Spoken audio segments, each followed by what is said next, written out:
So what does it take to scale from 4,000 to 37,000 in assets with private equity backing? On this week's Profit with a Plan, I'm joined by John Brooks, CEO of Warehouse on Wheels, which is acronym is WOW, which is cool. It's a private equity fluent leader who's helped scale and reshape multiple businesses into multi-location and multi-million dollar powerhouses. From just two locations in 2018 to 35 offices and 37,000 trailers across US in North America, John has architected WOW, their explosive growth while delivering massive returns for their investors. So if you're thinking about scaling, exiting, partnering with investors, then this is the episode that's going to give you the blueprint for sustainable success.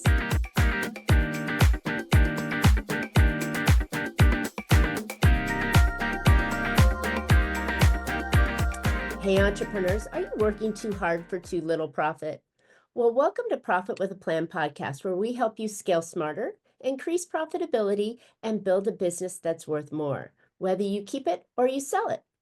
I'm Marcia, Riner, business growth strategist and the profit booster behind Infinite Profit. And I've helped countless entrepreneurs to turn their businesses into highly profitable and sale-ready assets, so they enjoy more income now and a bigger payday later on. So join me for practical strategies, expert insights, and proven steps to make your business more profitable, more valuable, and built to last. Today's episode is sponsored by Infinite Profit, where we don't just talk profit, we deliver it. But before we dive in, I have something special for you. And what if you thought maybe that your entire marketing system might be able to run smarter, faster, and simpler starting today? The Profit Booster Marketing Hub is built for busy business owners who are trying to make better leads, smarter automations, and more sales without hiring a bigger team or learning complicated tech. For a limited time, you can get a free 30-day trial of the full suite at profitbooster.biz. All right, so let's jump into today's episode. Our guest today is John Brooks, CEO of Warehouse on Wheels, one of North America's fastest growing trailer rental providers, providing or servicing businesses across the US, Mexico, and Canada. Since joining the companies as the first CEO in 2018, John scaled WOW from just two locations to 4,000 trailers and over 35 offices and 37,000 units on the road. He's a two-time Inc. 5000 leader, Ernst & Young Entrepreneur of the Year finalist, and a multiple time, if I can get my mouth to work, ACG Dealmaker of the Year. With decades of experience building private equity-backed companies, John brings a unique perspective on growth, leadership, and delivering exceptional returns. John, welcome to Profit with a Plan. I'm excited to have you on today. Thanks, Marcy. It's an honor to be here. Yeah, so this is cool. So first of all, I just love your concept of having warehouse on wheels, which are those trailers that you can lease and rent to companies that need temporary, extra space. So that was a brilliant marketing idea. And I know you couldn't have done it just on your bootstraps. Right. So how did you get into the PE space, the private equity space? Yeah. So I am now, I guess, a 7-time tour of duty executive with PE. So I've made a career as I left Arthur Anderson. I like to say I was there till the end, rearranging the deck chairs on the Titanic as that thing was going down. I was Gosh. I was blessed to have an opportunity to step into a CFO role with a private equity backed company. We had an extremely successful exit.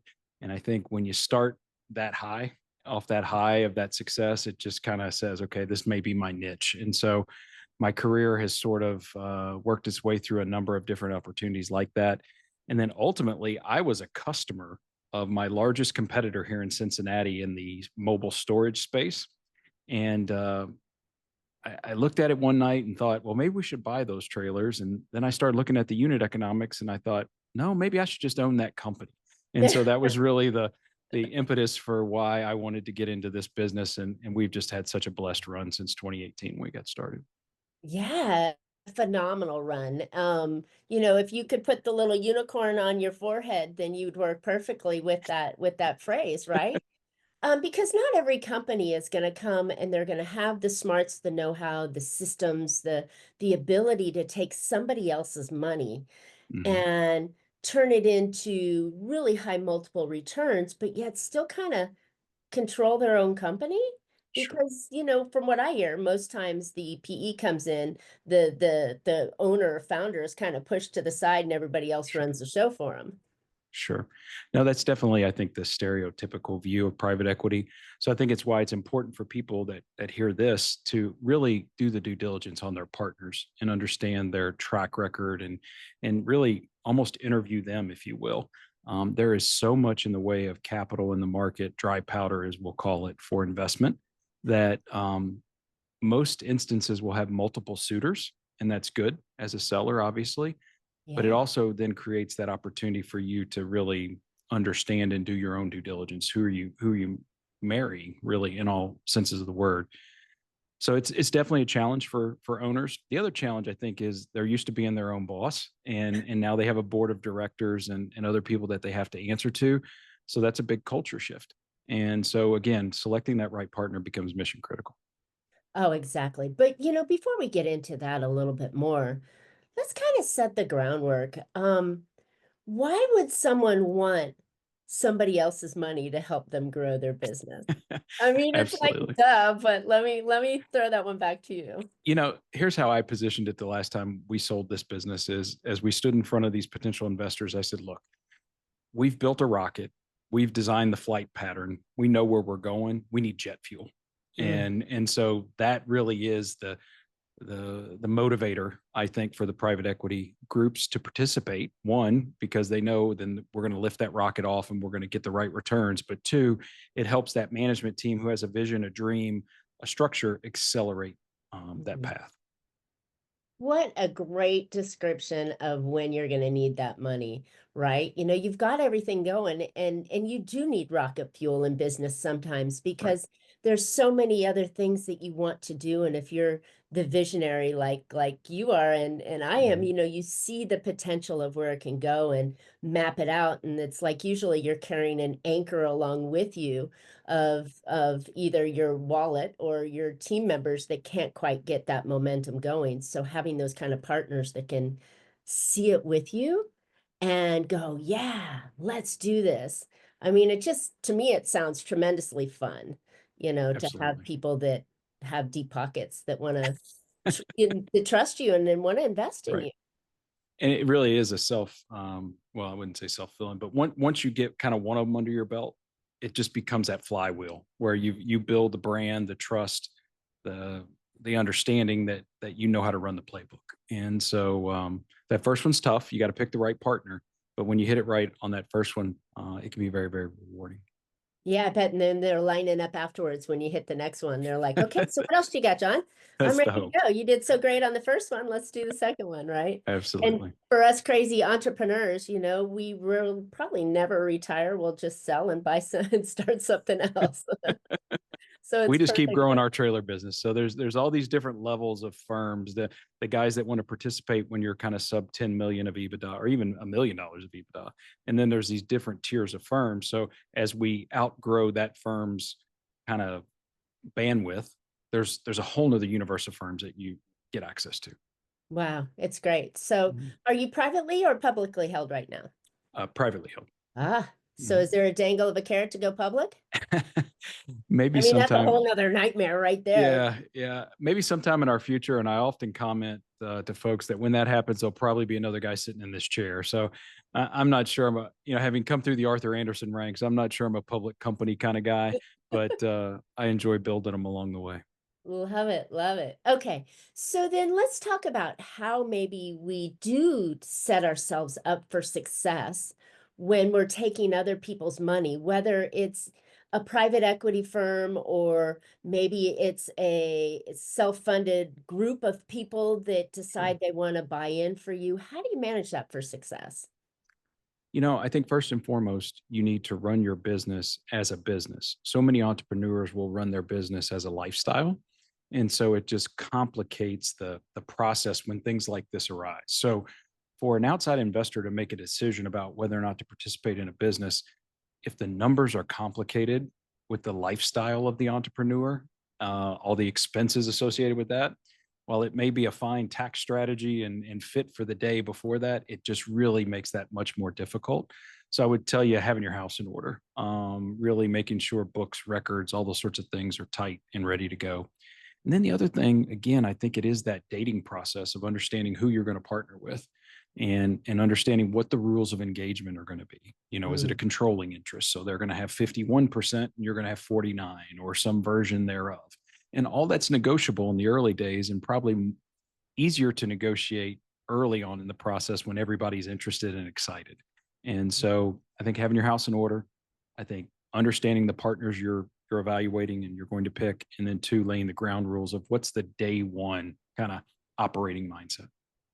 Yeah, because you can end up pushed aside very easily if you Yes. don't have that kind of relationship laid out and set out. And I think it's easier for the business owner to get pushed aside when they don't have a solid plan that would allow them to get in, and then they choose the wrong partners that are a little strong arming them and off to the side. But in reality, if I understand PE correctly, Mhm, there's a window of opportunity that they're looking for, right? It's a mhm. period of, 3, 5 years, just as an example, that they're Sure. saying, we want to get from here to there, and Mhm, then we want to exit. mhm, And I think that's what sometimes scares business owners as well when they're bringing on a PE is mhm. maybe I don't want to exit. Well, the good thing is most firms, has been my experience, they want the owners or the CEO of the business at the time to stay with the business and to reinvest in the business. So, for example, we have sold this business from one sponsor, one PE firm to another already in our history. And so, as we did, part of what the second sponsor was buying was the management team, the intellectual property, the vision, the business plan, all those sorts of things, and they encouraged us to reinvest with them at that Mhm. event. And so as an owner, I think the issue becomes one, how long do you want to stay in the business? Is this ultimately your exit plan, this initial sale? And if it is, you need to make darn sure you've got some sort of management team in place to carry on the business because it produces another risk for financial investors that don't typically want to run the businesses. They want to be engaged, they want to know, and so you got to have that backstop. But if you want to stay with the business, those are always on the table and really something that I think they encourage, especially when you put your money where your mouth is.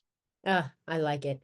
Well, that's encouraging to those that are always, they've heard the negative side of PE, and now we're exposing a very positive side of PE, that rocket fuel that can really help you get to the area you can almost taste, right?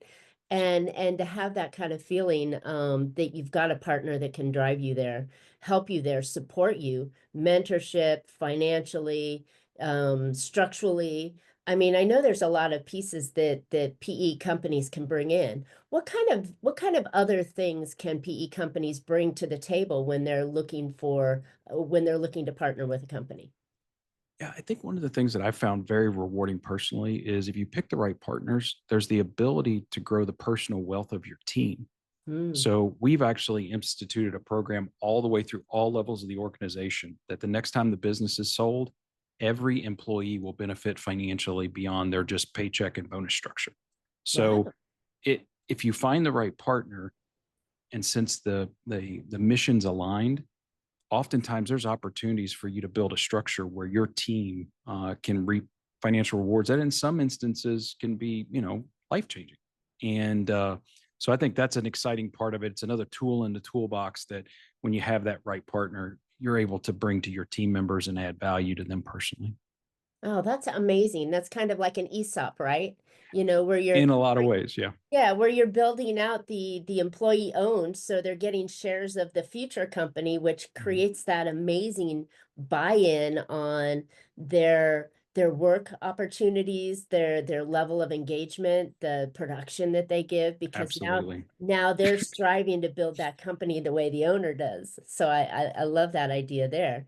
Okay, do they often come in and want to help with leadership and direct them in better ways, or are they expecting the leadership to be strong on their own? I think they're about enhancing it. And because again, if their goal is ultimately to sell the business, they want to position the business in the best way possible for the next owner. We often talk about leaving some runway for the next guys. And Mhm. so if you invest in the management team, the leadership team, their personal development, strengthening some weak spots in the team as you step in, that's all value creation ultimately. And so there's a big motivation to do that. So in this particular instance, we've added to our senior leadership team between ownership groups as they've seen opportunities and in ways we're going to grow. They've allowed me to invest heavily in our learning and development. We literally have a member of our management team that is the director of our organizational learning and development. He's a PhD out of the university setting. So Wow. I found a frustrated PhD over in the university setting and brought him on our team. And now we've designed this wonderful learning and development org. And that's all been supported by the financial partners that are behind us. Wow, and that's amazing. Again, it sounds like they're adding tremendous value to the Absolutely. company culture, as Absolutely. well as the bottom line and the opportunities that are in front of you that now you can grab because you're bigger, better, stronger. Absolutely. I agree with that. Wow, I love this. Okay, so now that we've talked about the benefits of a Mhm. PE relationship that could really boost, let's talk a little bit about the exit on that. Sure. What generally happens and what's a typical timeline? So Are your podcast guest appearances leading to real business, or are you just hoping that listeners will take action? With the Profit Booster Podcast Monetization Hub, we turn your interviews into lead generating machines so that you capture, nurture, and convert listeners into paying clients. So stop leaving money on the table and get started today at profitboosterpod.com. assuming you're not sponsor owned or PE owned at the time and you're exiting to them, oftentimes you can expect you'll hire an advisor of some sort. So whether that's an investment banker or a lawyer, depending on your trusted advisor network that you have, and they basically run an auction process. Okay. So you'll be asked to put together a book and a data room, so an online repository of all your information, and then they'll market your business just like you'd market a piece of real estate, and you'll receive inquiries and so forth. That process could be a 6-month process. Mm. From start to close might encompass a year even, and it can be pretty distracting to your teams if you're not well prepared. So I would tell any of the entrepreneurs stepping into this, find the right advisor, so the right investment banker, the right legal advisor, not your family lawyer that did your trust, but someone that's done M&A work. Yeah. We've done about 20 acquisitions in this business, and God bless them. Almost every one of them has taken us to their buddy, the attorney, to work the deal. And it's like, it always works out. We've never lost one, but man, some are harder than others because of that. So get good advisors and then Yeah. really kind of buckle in, because it'll be a distraction if you let it and if you're not prepared. Yeah, and you have to keep the business moving in a positive Absolutely. direction during that time. So if it is Absolutely. a distraction that you're not prepared with properly and you're scattering to run and do books or correct audits or things like that, then it could be a real Sure. nightmare, I can imagine.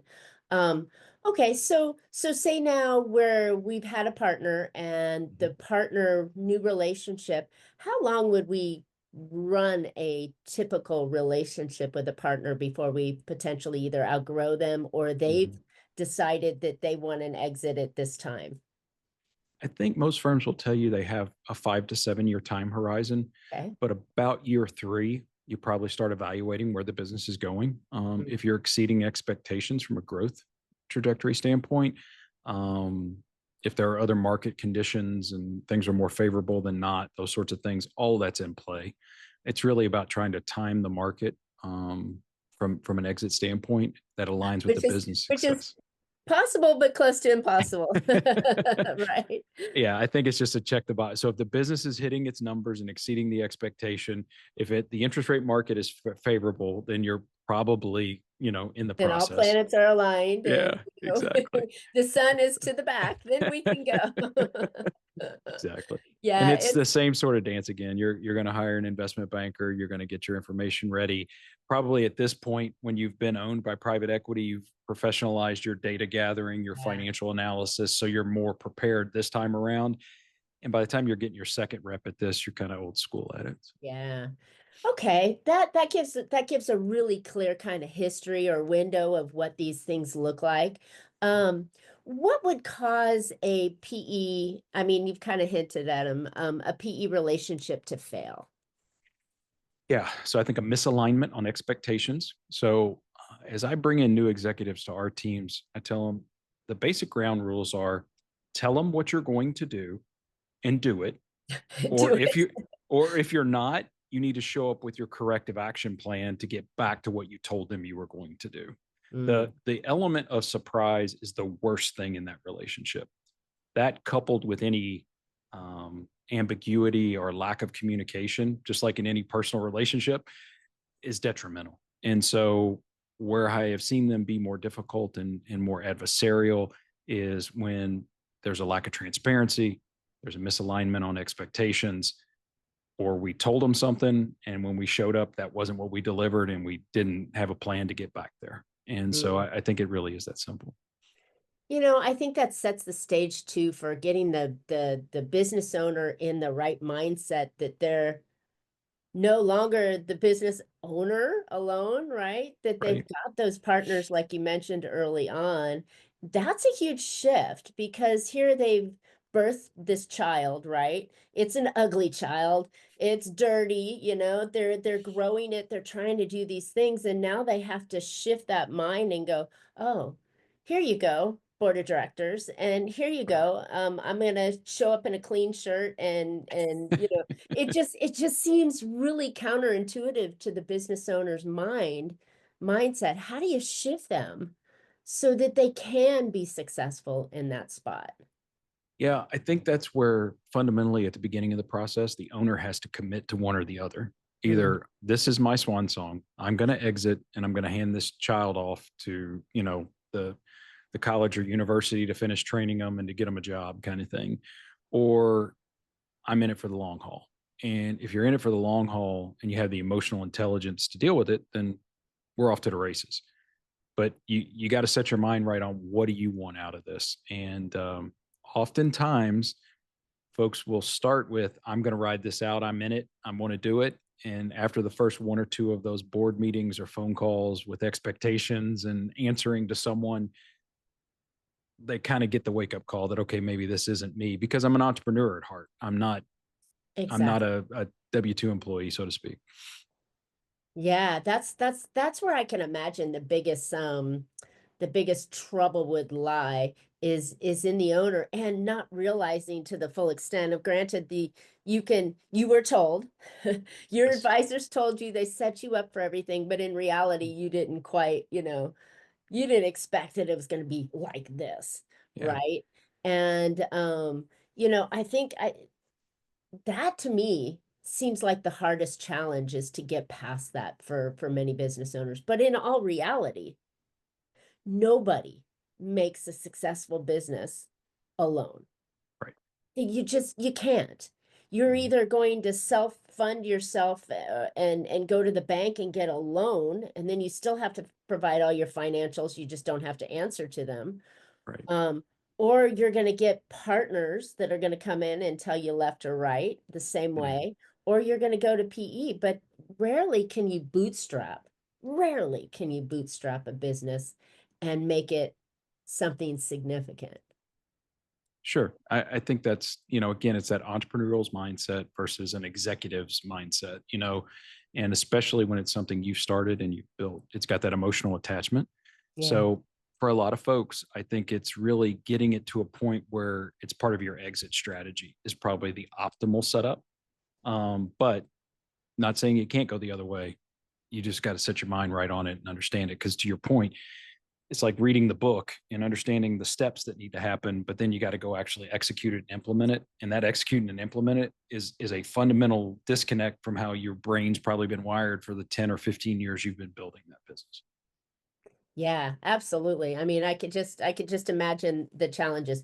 But on the flip side of that, those that have not appeared on Shark Tank, but have actually done favorable relationships with companies to expand and grow and fund their rocket ship, have Mhm. been hugely successful in having the company that they wanted, right? And now it no longer becomes Smith and Company. It's Smith and Company with this brand, right? And these people behind them. And it's this legacy that maybe Junior isn't going to step into, but Sure. it's still that legacy that you created, and it continues onward with the right team and people. And, it's to me that's cool. Yeah, and properly executed, again, getting back to the rewards of your team.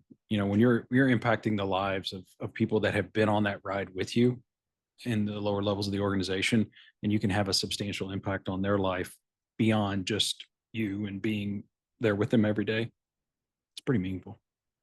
I think so. I think so. And what and I always like to think of, when you have this business, right? It's not just about you. It's not just about you feeding your family, but it's you taking care of your work community, but also the community of your customers, right? When you Absolutely. can deliver better products and better services, and you can be that mainstay that your customers depend on, that to me is really rewarding as well, because then they know they can trust you, and know that you're going to be there to provide this service for them, right? And then that again creates more legacy that goes down the road. I think it's a fantastic thing, not for everybody, but for those that want to run and create a serious business, it's an incredible opportunity. Um, so let me ask you one more kind of round of questions. When Sure. we talk about PE, you alluded to it and said, yeah, the 51-49 split, right? Mhm. And the 51 is usually the PE company and the owner's 49. What is that? That's pretty common, right? There's a multitude of options. I tell you, it seems like every time I'm at a conference or I'm talking to an investment banker, there's a new way to look at it. So Mm. there are firms out there. There's some folks, I think they're out of Missouri, called permanent equity, which it's long term non control equity. So you can So take there's those options. guys in as partners. So there's options. That's why, again, I think engaging the right professional to advise you, and Mm. I would recommend in most instances an investment banker, that's going to lead you down to the right path, because if they do their job and understand your desires and your goals, then they can align you with that source of capital. Because that doesn't even, we haven't even touched on the debt financing that's out there, all the private lending that's going on. So you have your traditional asset-based loans, your lines of credit, and all the things we all know, and kind of motherhood and apple pie. But then there's a whole nother option out there with the private capital markets that's in the debt realm. So you don't even really get into equity, where maybe they have some equity options and different things like that. Yeah, that's self-funding, right? So then they're coming in and going, look, you can get financing for this next phase, this next Mhm. expansion that you want to do, the next purchase you need. Yeah, Absolutely. there's all sorts of different financing tools that you can use that aren't necessarily ownership driven, like you don't Correct. have to give a piece of your equity out. I think those are fantastic tools. You have to monitor and manage and make sure that you can service the debt that you bring on, Sure. with the growth potential that you have. But yeah, that is another way to grow a little bit more on your own back rather than on the back of others.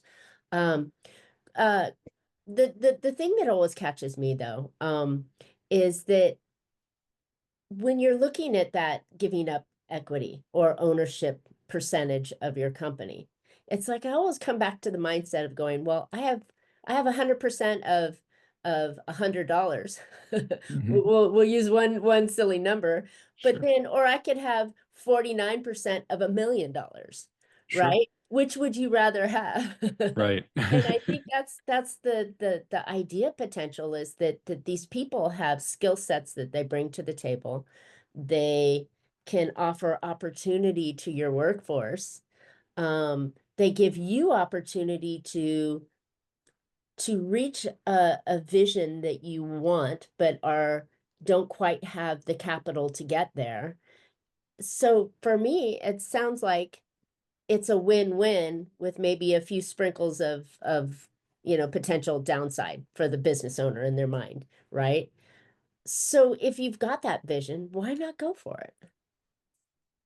I agree, but I'm partial. Well, and I've I've been lived it. partial the other way for years. So, Yeah. I mean, this is something that is definitely a shift for me because I've always been that, well, they're going to come in, they're going to railroad you, they're going to take the company over and you're out on your ear. But then the other side of that is there, if you've got that vision and you can't get there alone, you absolutely can't, then why are you giving up the vision? Yeah, I think that's the value judgment you have to make. I mean, it's a lot like people that decide, the value of money to them. Is their time more valuable than making more money or whatever their life choices are? So fundamentally, I would say the entrepreneur has to decide, yes, I'm committed to this and I want to take it from here to here and I need help. Or, yes, I'm still committed to this and I think it can go from here to here, but now it's time for me to step away and let someone else carry the ball, whatever the case might be. And just acknowledging that when you do bring in investors, when you do have the blessing of that capital, there's other voices in the room, Mm. and you have to be willing to accept that with it. Yeah, this is great. John, I love this idea. This has really been um opening and for me, allowing me to come a little closer to the PE side versus staying on the bootstrap side for so many years. So I really appreciate that. And I love the opportunities that can really truly come your way that could be favorable to the business owner rather than looking at it as a negative side. So I'm glad we've had this conversation. So where Well, thank can you for having me. listeners, yeah, where can listeners find out more about you and even your trucking storage opportunity? Yeah, I just absolutely. Well, love it. It's such a great idea. so first of all, you can find us when you need a trailer, when you need some extra storage space at wowtrailers.com. We'll be happy to help you. We like to say that we provide Ritz-Carlton service at the Hampton Inn price. So we'll take really good care of you and only ask a fair price. And then if you want to hear more of my musings and meanderings of a slow-witted bald man, you can find me on LinkedIn. I post pretty regularly there and would love to connect with anyone that would like to. Love it. I don't know, slow-witted. I think it's the ball. Yeah, okay, we'll go with that one. This has been great. Yeah. Listeners, I would encourage you, to keep an open mind. Look at opportunities to grow your company in a way that can really truly take your vision the way you want. And I've said it, we're 300 plus shows in here. I probably said it 150 shows worth that you can't do this alone. You need advisors, you need potential partners or financial partners to help you get your dream that you've had with your company to get it to the place that you want to. Now, we're not talking Amazon or market domination, but we're talking growth. And this is a normal factor of growth, using other people's money to get you there. And if this is the way you might be able to get you there and sprinkle the rocket fuel, then I would encourage you to open your mind, look at the opportunities, run the numbers, get some help and advice on the direction that's right for you. But consider it because I love it. Pouring rocket fuel on it. It There just we go. makes perfect sense. All right. Well, thanks for tuning in today. I hope you picked up some valuable insight and actionable ideas to help you make your business more profitable. And if you're ready to simplify your marketing and get started with better results, grab your free 30-day trial of the Profit Booster Marketing Hub. No tech headaches, just smart, streamlined marketing that works. Head over to profitbooster.biz and get started today. You don't want to miss future episodes, so go ahead and subscribe. You can always catch Profit with a Plan on any of your favorite podcast players, and we're looking forward to more great profitable strategies on next week's show. So until then, make your plans and profit with them. Thanks so much, John.